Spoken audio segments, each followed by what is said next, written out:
Hello guys, welcome to this video. So in this video I want to discuss interesting concept with you. This is really going to be a short video. I know I make this claim at the beginning of almost all videos in which I explain stuff that it's going to be a pretty short video, and it ends up being 50 minutes long, 1 hour long, 2 hours long. But yeah, this video is definitely going to be a short video. Now in this video I want to discuss as you can see, goals, the journey from creation to annihilation. So this is just a unique perspective which is kind of borrowed from Max Tegmark's book Life 3.0. It's a very good popular science book about artificial intelligence and the future of humanity. It contains discussion on computer science, physics, consciousness, artificial intelligence, and a lot of other things.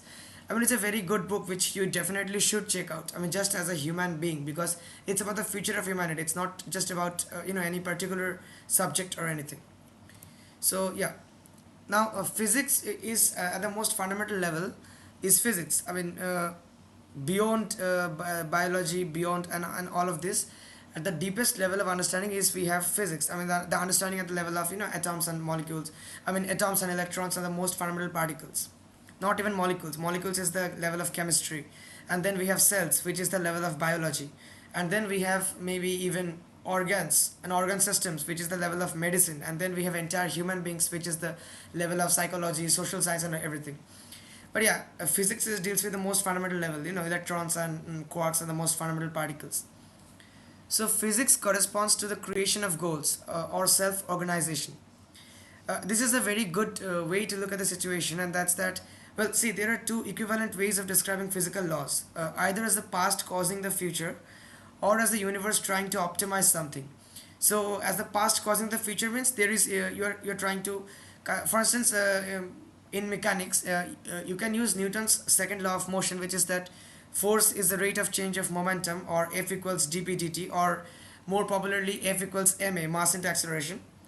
But then you can also describe the motion of any body using, in fact, more fundamentally, you can describe using the Euler-Lagrange equation.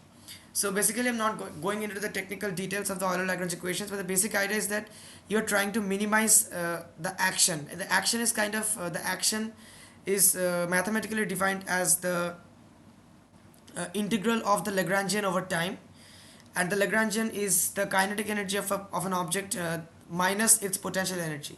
But all of this is mathematical. What the action physically signifies is that it's kind of just the, you know, it predicts the trajectory of a particle, because it takes into account kinetic energy and potential energy, the forces acting on the particle, the velocity is acting on the velocity of the particle, the mass, and everything it takes into account, and it gives you the path that the particle will follow, its trajectory. And all particles in the universe, they move in such a way that they want to minimize the action. And that is an equivalent way you can describe the motion of bodies. F equals ma is an equivalent description, that the bodies move in such a way that this law is followed, that force is mass times acceleration. But this is a better and more fundamental way to describe the motion of the same bodies. Both these equations will give you the same results. Okay, and in more complicated situations, it's more easier to work with the Euler-Lagrange equation than with Newton's equation. And then in thermodynamics, for instance, the second law of thermodynamics, it maximizes entropy.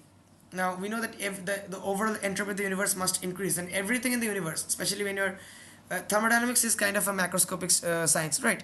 So when we're considering a system, for instance, a lot of particles and everything, the system will evolve in time in such a way that the entropy will be maximum if it is an isolated system. And if it is an open system, if it exchanges stuff with its surroundings, in that case it's possible for certain systems to locally decrease the entropy, decrease the entropy in its immediate locality. But yeah, that is at the expense of the entropy increasing elsewhere in the universe beyond its locality. So the overall entropy must increase. In fact, you can even make this statement that the universe evolves in such a way that the entropy is maximized. That is once I mean that is as the universe is evolving with time, the evolution of with the evolution of the universe, the entropy of the universe tends to its maximum, right?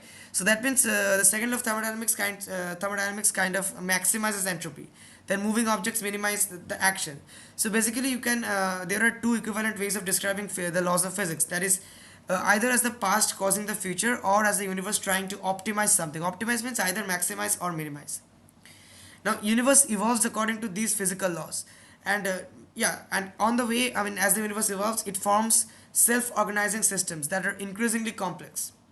This yeah, if you study the study complexity science and complex systems and all, you will, then you will understand. I mean, self-organization and all these are actually technical terms. You have to understand what I mean, of course, maybe you have a basic idea that self-organizing, that means okay, probably they organize into some beautiful pattern or structure. But yeah, there's an idea like how come self-organize. I mean, how the object, how a system is by itself. I mean, that is what it's called self-organization, right? So how the system is by itself organizing itself into a complex system, and everything. How these levels of complexity is emerging from the simpler levels and all of this. So basically, if you write the laws of physics in this form, like the universe is trying to optimize something, then you can kind of, from there you can explain or you can see that as the universe evolves according to these physical laws, it automatically in parts of the universe self-organizing systems are formed that are increasingly complex. Now at this level, the ultimate authority is the laws of physics, or the laws of physics. I mean, that is the first level, physics. And physics, as I said, corresponds to the creation of goals, because uh, roughly speaking, it's as if the goal of the universe is to maximize entropy. The goal of any moving physical object is to minimize the action. That is why I told this. Right, I hope you understand. But now let's move to the next level, and that is the level of biology. Now the physics was all about the creation of goals. I mean, that's why you see the video is goals, the journey from creation to annihilation. So then once the goals have been created and the universe has been set to evolve by the laws of physics, the next level is biology, which deals with the evolution of goals. Now it is the goals that have been created, the fundamental goals that existed at the level of physics. Now those goals are kind of being modified, and they're kind of evolving to form more complex goals, more complex and less fundamental goals. And just like in physics, I wrote self-organization. Here I've written self-replication. So, like I already said, that with increasing complexity, self-organized structures are forming, even at the level of physics. But now, with even more increasing complexity, self-organization gives way to self-replication, and different life forms start to evolve according to Darwinian evolution and natural selection. So basically, at the level of physics, self-organization was the like the most important phenomena. But right now, the goal is self-replication. At the level of physics, the goal was to self-organize in such a way that some physical quantity will be optimized, be it maximized or be it minimized. But right now, the goal is no. At the level of biology, the goal is no longer self-organization; it's kind of self-replication. And if you think about it from the evolutionary point of view, all living creatures, all physical organisms, we kind of our most primitive instincts, like kind of our basic instinct is to reproduce and to create more of us, create more species, and that is what I mean by self-replication. I mean, that is the biologically. I mean, yeah. Right now, we humans are way above those things. We have, as we will discuss in this video. But if you think about it, I mean, initially, if you think when first life evolved on this planet, and the primitive life forms, and even before humans, or maybe the most primitive forms of humans, I mean, that was the basic goal at the level of biology, self-replication. Now at this level, the immediate goal for these life forms is self-replication, and at this level, the ultimate authority is no longer the laws of physics. I mean, the laws of physics are of course operating in the background. The laws of physics always there, it's the most fundamental level. But at the level of biology, the ultimate authority are the laws of genetics or the laws of evolution, both of them, right? But now let's move on. Now the next is the level of psychology, and this corresponds to psychology, corresponds to the mastery of goals, and this is as I've written, as you can see, self-realization. So at the level of biology, we did not have any kind of conscious or voluntary control over this. I mean, it's kind of a hereditary instinct or a basic instinct in living creatures to reproduce. But now we're trying to kind of self-realization, moving on to the level of self-realization. Now as life forms become intelligent enough, like for instance the most basic life forms, even before the dinosaurs, those for say unicellular organisms are all, they did not have this complex brains and complex consciousness. They could not think the way humans do. I mean, even in today's world, if you see the bacteria or the basic insects or the very basic primitive life forms, they are not as intelligent as us humans. So they are not trying to master their goals. They are just kind of playing, they are just giving into evolution, and they are just kind of uh, you know fulfilling the goals at the level of biology, self-replication.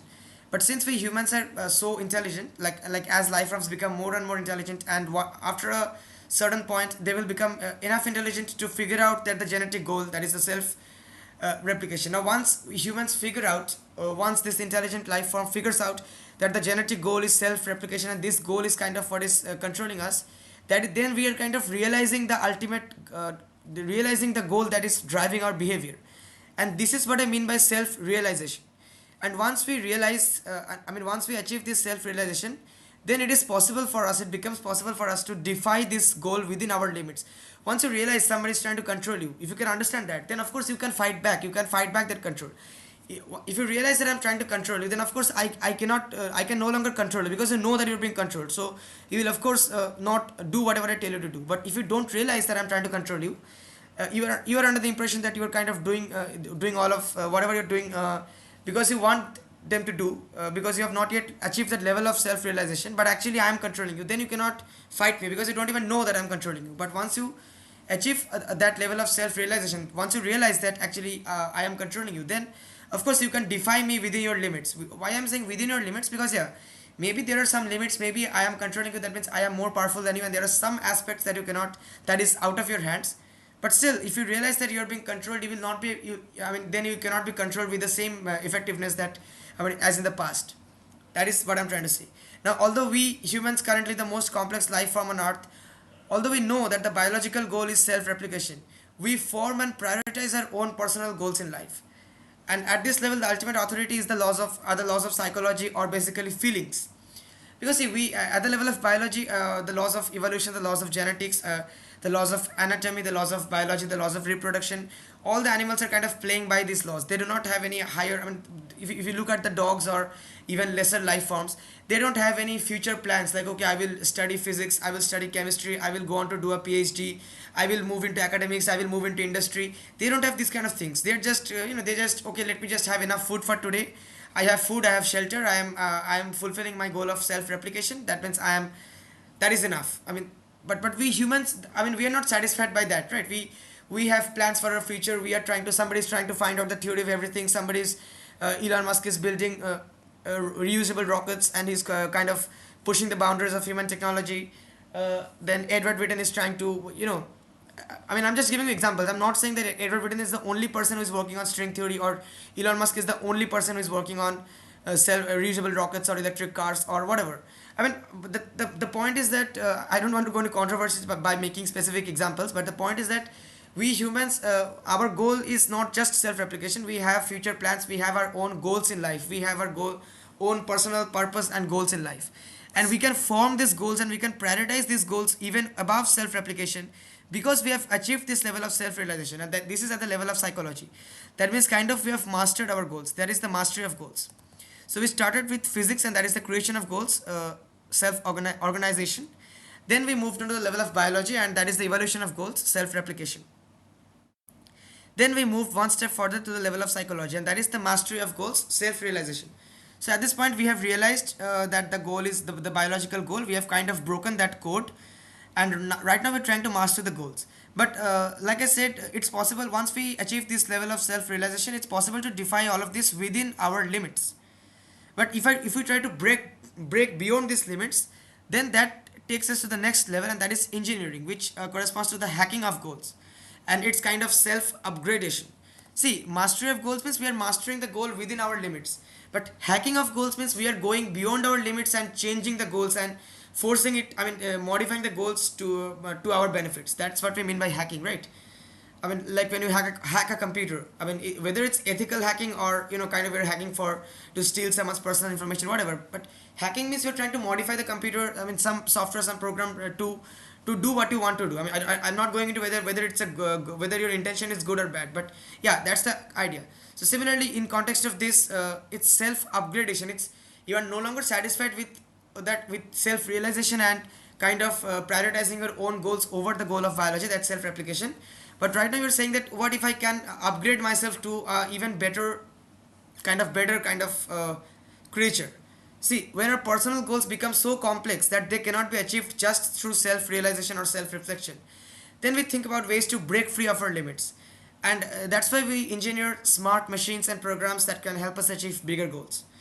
Because ultimately we aim to hack our biological systems using computer science and engineering in order to upgrade ourselves, self-upgradation. And possibly achieve digital immortality. I mean, at this level, we are at the level of artificial intelligence, computer science, and all of this stuff, you know.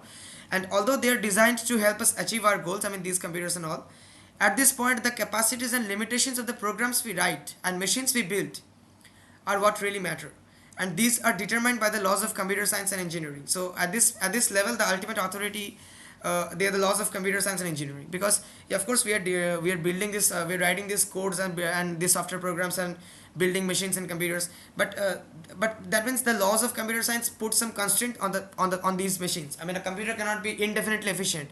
There are the space time trade off. A computer can store a fixed amount of information. You cannot go on storing indefinite amount of information. And if you want to store more information in less space, that means you're kind of, it will take more time to retrieve the information. I mean, that is what we call space-time trade-off in context of computer science. And whatever, there are a lot of things to consider, but yeah, the laws of computer science and engineering play the most crucial role at this level. Like at the previous level, the laws of psychology, then the laws of biology or the laws of genetics, and at the level of physics, the laws of physics or the fundamental laws of physics were the most, were the ultimate authority. Right. Now the next level is that now if we move on even beyond, now suppose we have even upgraded ourselves and everything, we have achieved everything there is to that everything that science and technology can give us. So now the next and the last level is the level of nihilism. And nihilism corresponds to the annihilation of goals. Annihilation means destruction. So it's kind of the destruction of goals.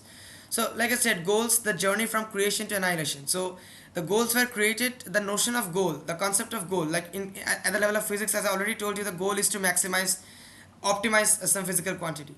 And then at the level of biology, the goal is to self-replicate, to increase the number of living creatures, increase the number of creatures in a species. At the level of psychology, the goal is mastery of goals, self-realization, mastery of the previous goal, the mastery of the goal of the biological goal. At the level of engineering, the goal is to build most efficient machines for self-upgradation. And then finally, we have the annihilation of goals. So it's the total journey of this concept of goals from creation to annihilation. The goals was created, the notion of goals was created at the level of physics, and finally they will be destroyed, as we will see, at the level of nihilism. So see, even though we have this notion that we are superior to machines and all, like we are humans and not robots, like kind of we take pride in saying that we are humans, we're not robots. But if you think about it, I mean, not from the perspective of literature or anything, but from the perspective of science, from the perspective of, I mean, if you think about it practically, then ultimately we ourselves are machines. Of course, maybe more complex machines, but yeah, still we are machines. I mean, it's possible that our brains or our consciousness, they represent nothing that cannot be understood by the laws of physics. So yeah, in that sense, we are machines. And our consciousness could be thought of just as a dream of this machine. Now, and once we realize this, once we realize that yeah, we all ourselves are also machine, and our consciousness is just a dream of this machine. Our consciousness is just a temporary manifestation of some temporary emergence from a complex arrangement of pattern, arrangement of matter, from a complex arrangement and interaction between some matter. Once we realize this, then we will kind of realize that ultimately nothing has any objective meaning. Everything is meaningless, and our notion of self gets destroyed. And that is why I wrote self-destruction. Self-destruction, I don't meaning I'm not talking about killing yourself or destroying your physical body. But self-destruction means you're destroying the notion of self. Like you have this notion of self that I am this person, yourself. But at this level, you will understand. You will probably realize that there is nothing called self. I mean, ultimately, we are all just a collection of atoms which are following the laws of physics. Nothing more than that. There is nothing special about me as a self. There is nothing special about you as a self. So basically, this notion of self is getting destroyed, and that is why I wrote self-destruction. Now, in the end, as nihilism reveals, we are meaningless, and so are all the goals discussed above.